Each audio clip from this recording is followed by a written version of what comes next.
I'm from the Aran Islands, even though I don't speak Irish 100% fluently. I'm from the smallest island, Inisheer. It's 2 square miles and has 300 people living on it full time.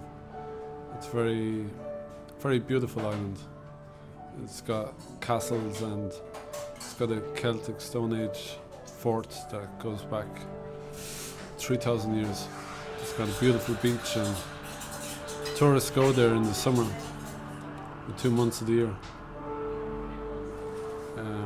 Everybody speaks Irish. Everybody is fluent in Irish.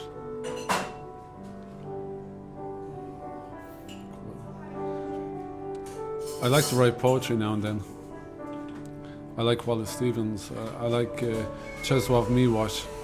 I like Polish poetry.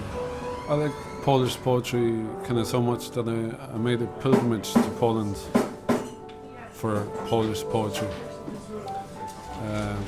I loved Czesław Miłosz, Zbigniew Herbert, Szymborska, and when I went there, the reality was so different from this idea I had in my head that people weren't so familiar with the actual lyrics and lines of these poets. Even though where I was living in Lubin, this miners kind of town, was the places where they lived was in these flat complexes that were named after poets like Mickiewicz, and the one I lived in was called Maria Konopicka, and I lived number 7, and at the very top of the flat I had a great view, and I could see right outside my window was a skeletal of a building, a church being about to be built, and it looked like a ramp full of kind of scaffold and iron and wood with lots of space. In the middle of this they had erected a statue, a small statue to St. Mary, and people used to bless themselves as they used to walk past. And I thought it was mad, this kind of ramp, kind of scaffold with a statue had so much power besides, even though it was empty. It wasn't even, people couldn't go into it yet. And I used to watch TV 24/7. They had this 24/7 channel, CNN, and they just rolling over the news, and it was like the time of that massacre, killing. It was just non-stop.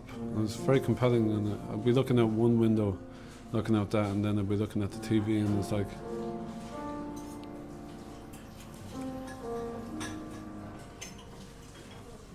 is this what you want?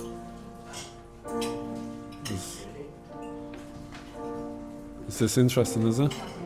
Is this good? What do you want? More colour?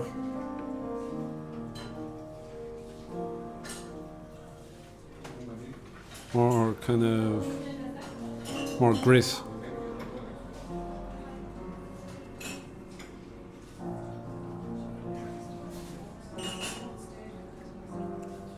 What?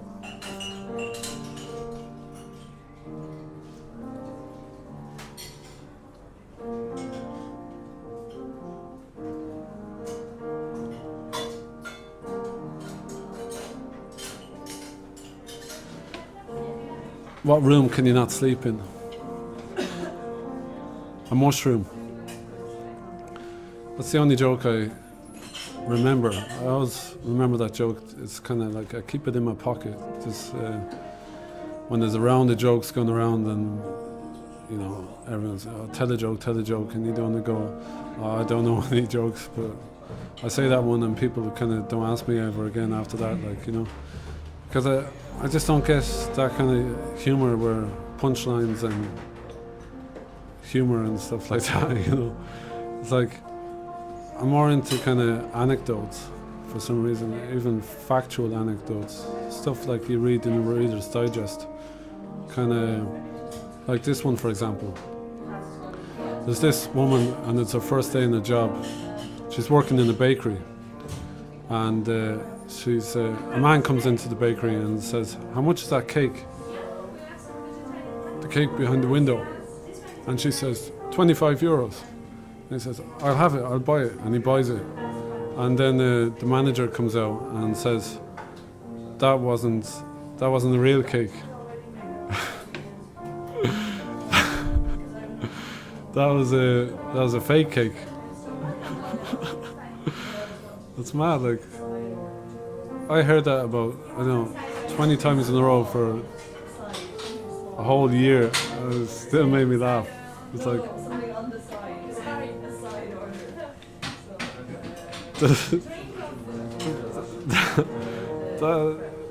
don't know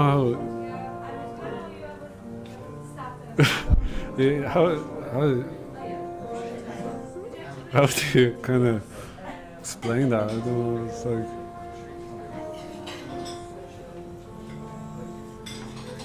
I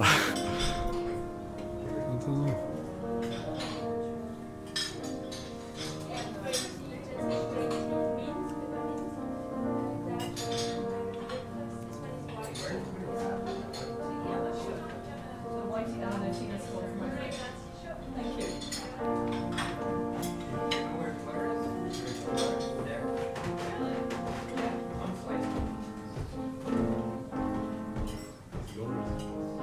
Yeah, that's the end of the story.